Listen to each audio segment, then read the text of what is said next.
Saya ingin tahu dari Mas Aiman, apa tanggapan Mas Aiman ketika mendengar statement dari Pak Ganjar Pranowo? Ini luar biasa ya, saya terkejut betul calon presiden yang saat ini tengah melakukan kontestasi di Pilpres 2024, Mas Ganjar Pranowo, ini memberikan perhatian begitu besar terhadap kasus ini. Tapi bagi saya ini bukan bicara soal Aiman. Ini bukan sebuah dorongan untuk bicara hanya soal Aiman.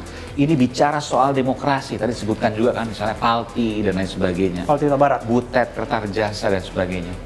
Ini dorongan dari Mas Ganjar untuk menjaga demokrasi di negeri kita. Saya tidak melihat ini untuk orang per orang, person to person, individu ke individu, bukan. Jauh lebih dari itu. Apresiasi yang luar biasa dan menjaga agar demokrasi kita tetap tumbuh, berkembang, sehingga apa yang kita rasakan pada hari ini ya itu tidak ternodai dan kita tidak menciderai semangat reformasi yang telah kita bangun dengan air mata dan darah pada 20 lebih tahun yang lalu. Tapi ini juga tak luput dari selentingan. Jangan-jangan apa yang terjadi pada Mas Aiman, termasuk apa yang Anda sampaikan ini, nggak lepas dari politik elektoral.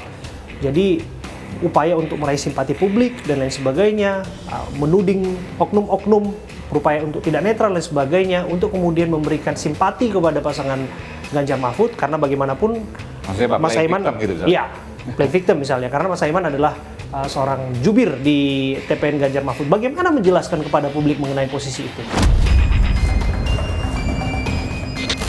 Yang playing victim itu, yang victim itu saya kan, korban. Gimana bisa playing victim? Kalau playing victim kan kerjasama antara satu dengan pihak kedua gitu. Sementara saya kan korban. Jadi nggak masuk logika tuh kalau dikatakan sebagai upaya playing victim. Karena bayangkan ya, surat panggilan kepolisian yang ditujukan ke saya itu datang 23.50 waktu Indonesia Barat, jelang tengah malam. Pada saat itu tentu sedang istirahat, anak saya terbangun, istri saya juga kaget dan membayangkan hal-hal yang tidak dibayangkan, misalnya saya akan segera ditahan dan lain sebagainya. Apakah itu playing victim? Apakah kemudian anak saya yang menangis, anak saya yang khawatir, ketakutan, dan setiap mendengar bel itu dia trauma? Apakah itu playing victim? Apakah istri saya yang kemudian juga tidak bisa berpikir tenang, apakah kemudian juga itu playing victim? Saya pikir terlalu jahat ketika orang mengatakan ini playing victim. Hanya untuk elektoral, hanya untuk politik. Pada faktanya anak saya yang usia SD dan SMP saat ini terdampak karenanya. Terdampaknya seperti apa Mas Aiman? Tadi saya bilang, mendengar bel pun mereka sampai trauma. sekarang? Sampai sekarang ketika malam hari ya, mereka trauma mendengar bel. Mereka khawatir ayahnya akan segera ditahan. Tapi saya katakan pada mereka, jangan khawatir, apapun yang terjadi, apapun yang akan terjadi pada ayahmu ini, ayahmu akan selalu mengatakan kebenaran. Dan kebenaran pasti akan menang. Dan ingat, ada Tuhan yang selalu melindungi kita. Dan saya selalu sampaikan kepada mereka, ada pengadilan yang lebih tinggi dari pengadilan dunia, yakni pengadilan akhirat.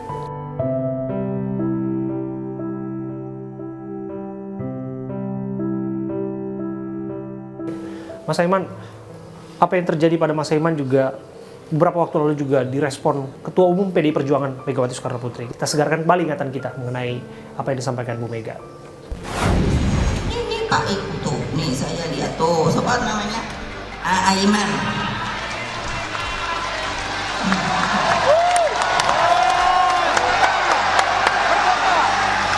Iya, makanya nggak usah takut.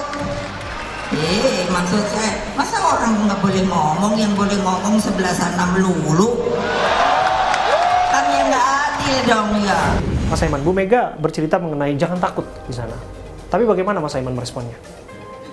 Iya, sama seperti yang kemudian disampaikan juga oleh Mas Ganjar, bahwa Bu Mega itu lebih awal ya menyampaikan dukungan pada saya dan juga pada orang-orang lain yang kemudian dianggap bahwa ada hal-hal yang tidak pas untuk diberlakukan kepadanya. Tetap maju, jangan takut, karena benar. Itu yang disampaikan oleh Bu Mega. Dan pada waktu itu saya hadir, cuma sayang waktu itu tidak ada video yang kemudian menyampaikan. Itu ada ribuan relawan yang di Kemayoran ya? Kemayoran, betul. Meneriakan bahwa semangat Mas Aiman, semangat Aiman, bahwa kita mengatakan kebenaran maka kita maju.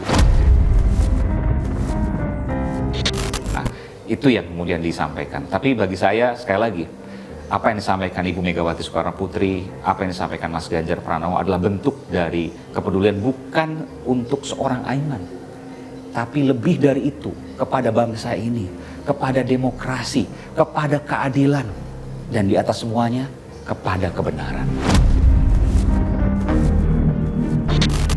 Mas Aiman kan punya rekam jejak yang begitu panjang dalam karir Anda sebagai seorang wartawan.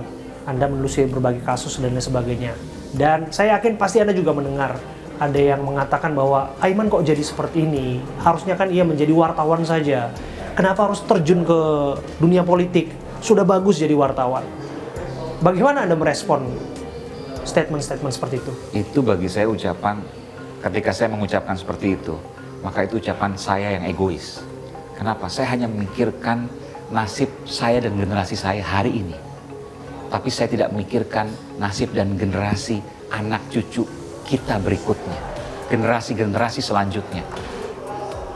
Ketika kita melihat ada sesuatu, ada banyak ketidakadilan, ada banyak kebobrokan, ada banyak keburukan dan sebagainya. Apakah kita hanya diam? Menjadi wartawan suatu hal, betul. Tapi ketika bisa bicara soal kewenangan berlebih untuk misalnya membuat undang-undang, untuk bicara menyampaikan kebenaran, kebaikan, manfaat lewat kewenangan yang lebih baik, kewenangan yang lebih besar lewat undang-undang misalnya, maka itu yang harusnya dipikirkan. Jadi saya terjun ke politik bukan bicara soal pribadi saya hari ini. Kalau bicara pribadi saya, maka sudah selesai. Saya tidak memerlukan apa-apa lagi dan saya sudah cukup nyaman. Tapi saya memilih jalan yang terjal, saya memilih jalan yang cadas, karena saya merasa terpanggil untuk kemudian melakukan perbaikan dengan kewenangan yang saya harapkan bisa mendapatkan lebih dari proses pembuatan undang-undang misalnya. Andai waktu bisa diputar kembali, Anda pernah menyesali tidak untuk terjun ke dunia politik? Saya menyesali kenapa baru sekarang. Harusnya dari dulu saya terjun ini, karena bagi saya ini adalah perjuangan yang bagi saya harus terus dilakukan. Nah, andai kemudian waktu bisa diputar kembali, apakah Mas Aiman menyesal menyampaikan statement dalam konferensi pers itu? Saya tidak pernah menyesal dengan apa yang sudah saya lakukan. Dan saya yakin apa yang saya lakukan sudah saya pikirkan dan itu hal yang sebuah kebenaran yang saya sampaikan. Bukan hanya soal konteks dalam kasus ini ya, tapi dengan hal-hal yang lain. Apakah ketika 22 tahun saya menjadi seorang wartawan, itu pernah diputus bersalah oleh Dewan Pers misalnya, terkait dengan isi berita saya? Tidak pernah. Saya pernah dilaporkan waktu itu ke pihak kepolisian, tapi oleh salah seorang Bintang 1? anggota polisi juga waktu itu, terkait dengan pemberitaan saya di jurnalistik, ya, tetapi kemudian juga akhirnya diputuskan bahwa tidak ada kesalahan dalam pemberitaan tersebut karena sudah melakukan cover both side atau keberimbangan. Oke. Bagaimana Anda kemudian menekankan bahwa apa yang Anda sampaikan sama sekali tidak berupaya untuk merusak citra institusi Polri? Karena bagaimanapun Polri sebagai organisasi yang punya tanggung jawab besar untuk memastikan bahwa pemilu berjalan dengan damai, berjalan dengan adil, termasuk jujur dan sebagainya. Saya 22 tahun liputan ya di lingkungan Polri. Jadi rasa cinta saya itu luar biasa terhadap institusi Polri. Bahwa ada informasi yang saya sampaikan dan mudah-mudahan informasi yang salah untuk ditindaklanjuti, saya garis bawahi ya, untuk ditindaklanjuti. Tentu ini menjadi sebuah pesan penting ya, untuk perbaikan. Kalaupun benar, maka itu harus diperbaiki. Tapi kalaupun salah, lalu kemudian itu disampaikan, kan begitu, itu sederhana sebenarnya.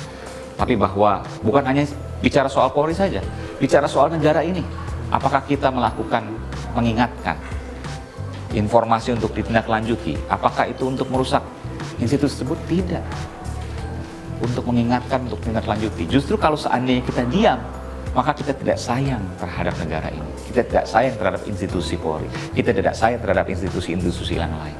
Tapi karena kita berbicara, bukan menjudge, bukan menghakimi, tapi menyampaikan informasi untuk ditindaklanjuti. Itu adalah bentuk rasa sayang kita pada negara ini. Anda masih percaya bahwa Polri punya profesionalitas tinggi dan masih bisa meraih kepercayaan publik? Sangat. Dan faktanya kan memang juga meraih kepercayaan publik. Meskipun ada beberapa PR, tentu ya semua institusi juga punya hal yang sama. Tetapi bahwa saya sebutkan juga dalam konferensi pers bahwa banyak sekali petugas kepolisian yang kita nggak bisa menggebiah-uyah bahwa ada 1, 2 dan lain sebagainya, oknum ya. Tapi bahwa mayoritas banyak sekali, bukan hanya di institusi tapi di negara ini, yang masih memiliki kepedulian, nilai-nilai kebenaran, idealisme, kalau dalam konteks pemilu misalnya netralitas, untuk menjaga agar negara ini, demokrasi ini, pemerintahan ini berjalan dengan baik dan sebagaimana mestinya. Mengenai Pak Haritanu yang kemudian datang menyambangi Anda di Polda Metro Jaya ketika sedang diperiksa di sana, respon Anda? Iya, itu saya luar biasa ya, saya apresiasi betul karena pimpinan tertinggi kami baik di Partai Perindo maupun di MNC Group, karena saya masih tercatat di MNC Group ya, Eksekutif Chairman MNC Group, termasuk juga Ketua Umum Partai Perindo, itu memberikan perhatian yang luar biasa. Tapi sekali lagi sama juga dengan Ibu Megawati Soekarno Putri dan juga Mas Ganjar Pranowo, ini bagian dari dukungan terhadap kebenaran, terhadap demokrasi di negeri kita, yang juga bukan bicara soal person to person, individu ke individu, Aiman misalnya atau yang lain, tapi bicara lebih besar dari itu adalah soal tumbuhnya demokrasi dan bagaimana juga kemudian kebenaran bisa dipertahankan. Terima kasih Mas Aiman Wicaksono sudah berbincang bersama kami. Terima kasih. Pemirsa, Polda Metro Jaya menegaskan bahwa penyitaan handphone milik Jubir TPN Ganjar Mahfud Aiman Wicaksono sudah sesuai dengan prosedur. Saat dikonfirmasi, Direktur Kriminal Khusus Polda Metro Jaya Kombes Pol Ade Safri Simanjuntak mengatakan bahwa penyitaan yang dilakukan penyidik sudah dilandasi oleh regulasi yang berlaku pada saat melakukan penyitaan terhadap ponsel yang dimaksud, menyebutkan bahwa barang bukti penyidik telah mendapatkan surat izin penyitaan dari Jakarta Selatan, PN Jakarta Selatan.